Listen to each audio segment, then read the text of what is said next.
Today's video in the Revolution and Reform series is on the Reign of Terror. So you'll be taking Cornell notes and you'll see the questions at the top of each board. So the first question is, what is the Reign of Terror? So basically it occurred from 1793 to 1794, and it was technically a 10-month period, so not a full year in that time period.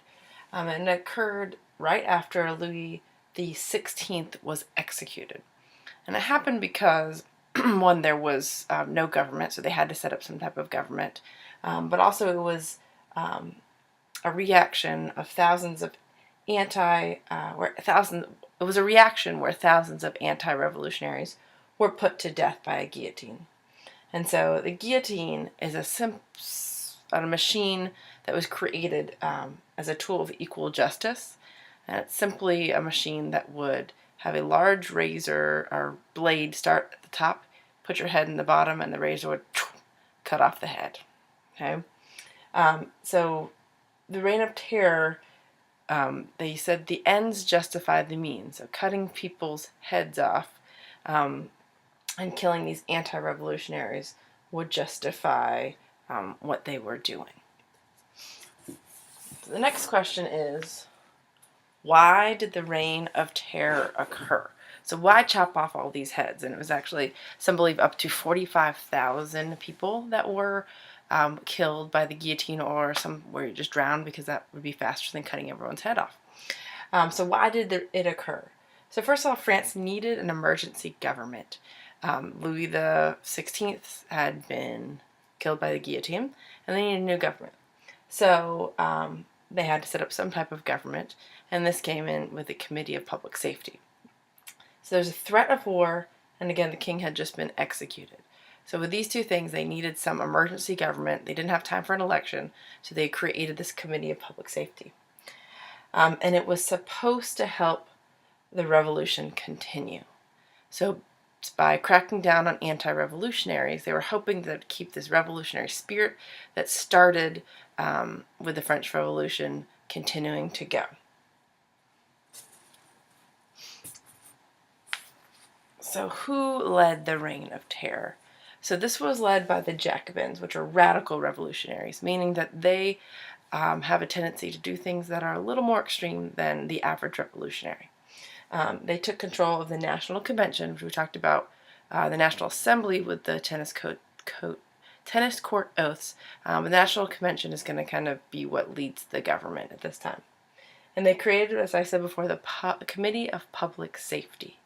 And this ends up exercising dictatorial rule over France. So meaning they don't take anyone's opinion, they just do what they feel is best for the country. And this is led by Robespierre, and he's very important because his death will kind of end the Reign of Terror in July of 1794. Okay, so again, led by the Jacobins, the radical revolutionaries, and created by the Committee of Public Safety, which is about 12 people, led by Robespierre, who exercised this extreme kind of harsh rule without having people say in it. So you know kind of the why, the who, but what happened during this Reign of Terror that we've talked about. So first of all, they established a new calendar and banned Christianity. Might as well just do that while you're leading the government. So they had years like the Thermidor, and banning Christianity probably goes back to those absolute monarchs that had the divine right theory. So they wanted to get rid of that type of theocracy and involvement of Christianity in government. And the second thing they did is what it's really known for, is that the enemies of the revolution were guillotined. Okay, so if anyone so much as cried at an execution, if they so much as didn't do exactly what someone wanted them to do, they could be guillotined.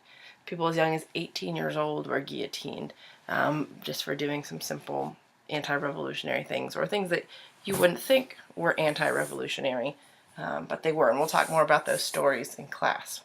So officially over 12,000, unofficially 45,000 people were guillotined. And of these, 1,031 were believed to be nobles, 674 clergy, 2,923 were believed to be bourgeoisie, and 7,879 believed to be those urban workers and sans-culottes and the peasants. Now, what's surprising about these numbers is when we think about the people who were the revolutionaries, we look at this third estate, the bourgeoisie, the sans-culottes, and the peasants. But in the Reign of Terror, the people who were cracked down as anti-revolutionaries were more often the bourgeoisie and the workers and peasants. Another thing that happened in the Reign of Terror is it became a spectator sport. So women and children were considered welcome to come. People brought their knitting to watch people get guillotined. So it became kind of this enjoyable thing that you go to on the weekend to watch. But also that created that fear that you don't do anything anti-revolutionary because you don't want that to happen to you as well. So finally, how did we end this Reign of Terror? How did France end up not having still the guillotine used frequently today? So after extreme amount of death, I mean, even at one point they just drowned people because the guillotine wasn't working fast enough. The committee even suspended the right to a public trial and legal assistance. So that Committee on Public Safety that developed the Reign of Terror said, we don't even need to take you to trial. If we believe that you're revolutionary, we can just guillotine you right there. And so that's what we call the Great Terror. And that was when, within a couple weeks, there were 14,000 people that were killed. So this led to the execution, actually, of Robespierre. The public reaction to this led to the execution of the leader of the Committee of Public Safety. And the French were just sick of these killings. The people said, this is enough. This is not working for our revolution, and we're done with it. And as well, the threat of war was over. So people weren't as scared for the safety of their country. And so people finally rose up against the Reign of Terror, and it did end. In 1974, the revolution still isn't over. You still don't have the right kind of government in place, as you can see. So we'll see what happens next in the revolution.